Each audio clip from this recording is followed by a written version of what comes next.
standpoint, and then also as far as what you can do from a special effects standpoint, or really, you know, just ways to further express what it is that you're trying to put out there. I mean, people can do that on regular desktops now, you know. So it comes down to, you know, the artists and things like this. And the other thing too, which is really interesting, specifically with African American video producers, a lot of times what you're really hiring is pretty much someone who's like a filmmaker. You're hiring someone who knows how to do several disciplines. So this cat, you know, may come up with the idea, he may shoot, you know, he may edit, he may do some of a little bit of effects, and some people are much more talented than others, and a lot of times, really, a lot of reasons why a lot of us do that also is because, you know, we don't feel like we have the expenses to, like, you know, bring in a full crew and someone who, you know, has, you know, these kinds of resources or associations with different folks. But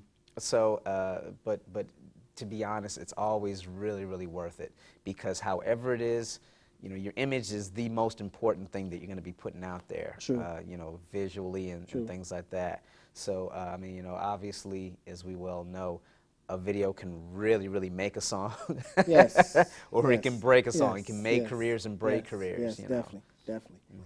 So it sounds like the things that you're talking about is like you are trying to forge an independent path where some cats maybe can, like, you know, have an idea, sell it, be able to cash in, but you kind of lose your creative control, and you usually don't get the kind of money that you deserve. So it sounds like you're trying to, like, you know, go that route.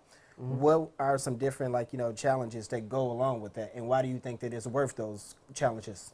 It's worth those. The different challenges is, first of all, that I don't have an income like I get paid every 2 weeks. Generally, somebody would, you know what I mean? Though, when I do get paid way more than everybody else. You understand what I'm saying? So, it got its drawbacks, but the main thing is I maintain creative control over what I do. You know what I mean? And people believe in me. Investors put money into what I'm doing, and I've never failed them yet. You know what I mean? I just never will. Some projects I have, out of the 14 scripts that the 11 scripts, all the scripts I've written, there's a few of them that I've taken and I said, these are for sale. That I'm selling. I got a few on the market right now. I got my managers and all the stuff in LA working my scripts for sale. Some of them I have closer to home to me. Some of them that I really want to do some stuff with, that I want to make sure that my eye is over, that I want to change the way that people view not only Chicago, the black people as a whole, gang banging.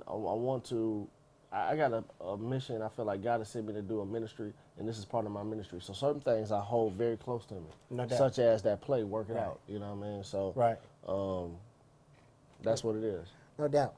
So, like, with this, man, like, in terms of, like, what the people see at home or in the movie theaters and things like that, how much is, like, you know, from, like, the way it gets submitted as a transcript to, like, you're talking about the creative control, how much of that gets filtered along the way? Like, how much are they, when, like, you're seeing the final product, how much of that, like, percentage-wise, would you say is, like, what the artist really wanted? You ever heard a story? I mean, when they tell the story, they say, man, if I tell you a sentence and there was a man, and you tell me 13 more people get down the line, it's a whole different thing. You know what I mean? They say, man, a man just killed 5 women.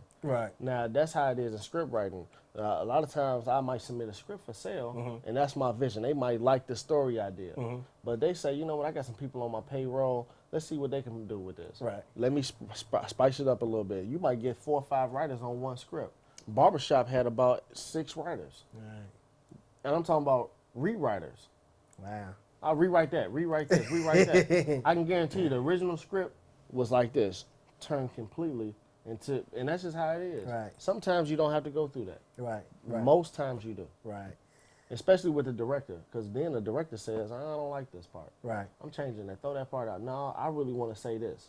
It becomes the director's piece. That's why I like to remain the writer-director.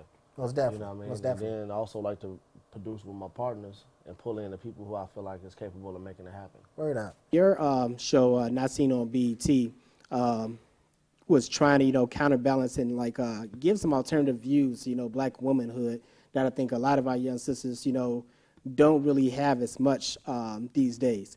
Why do you think that is? Why do you think that there are so few outlets for, you know, stories like yours that you're trying to get out?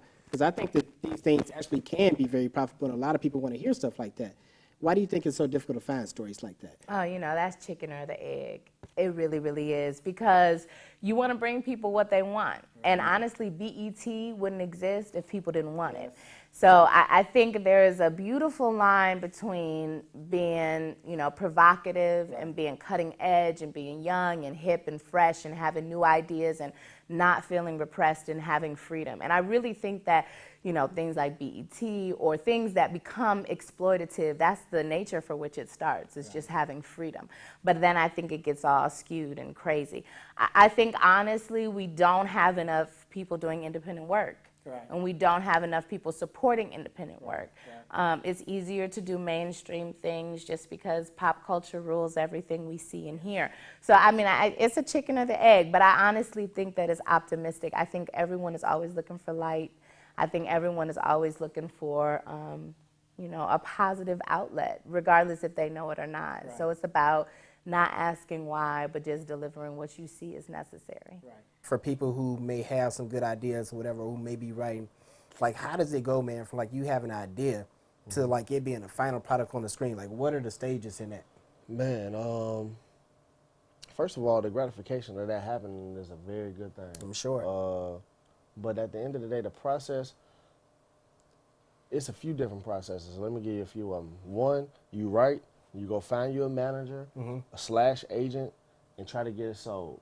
And hopefully, within 3 years, they would have shot your film, and it's not just sitting on a can and they didn't throw it away. Right. Number two, you can write, you can go find a producer yourself, go find money, shoot it, and then try to do everything you can to get it distributed. Might be real tough for you. Number three, write something and pray to God that something finally happened. Something finally happened. Right. And that's the only way I've really been doing things. It's very tough because it's a lot of people who write out here. Right. Especially in Hollywood, everybody's a writer. Right. All the actors are writers. All the producers are writers. Right. Everybody's trying to sell their own thing, and it's about who you know. It's about who you link up with. Right. And I've been fortunate enough to link up with some good people, and so happen I've seen a lot of my stuff on screen. Most def. So with this, like in terms of like with the industry being like based very much in Hollywood, and like you aiming to it sounds like trying to build like some infrastructure here in Chicago. What kind of like difficulties have you faced with that, and why do you think that that's important?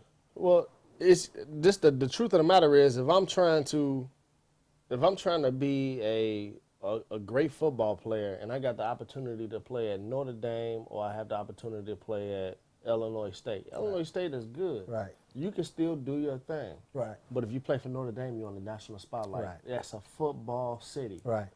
Everything is football.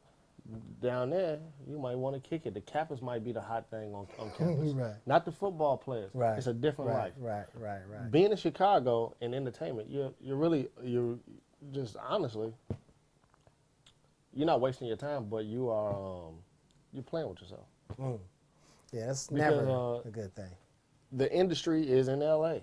You can't go to South Carolina, you can't go to Miami, you can't go to Houston. Right. You can still get jobs and still be successful. I'm not saying you cannot. I have. But I also had to go dip to L.A., because when I realized that the film industry is in L.A., everything else, you're just playing with yourself. Right. You're only playing with yourself. Certainly. So as far as the pricing, as far as the actors, as far as the it's everything. You got to understand, the best actors from each city go to L.A. Right.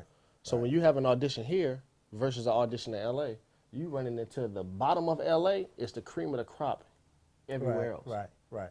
And that's just the honest truth from being there, from seeing it, from sitting in casting calls, from directing here, directing there, from sitting there with what they doing. There's talent everywhere, and it's industry. You can create your own industry anywhere you are. And I look at this as when I first got started in this, and I first decided, I knew the guy called me to do what I was doing. I said, man, I can be like Moses in this. I can lead my people to the promised land. You know what I'm saying? Right up. And I still hold that vision true. No doubt.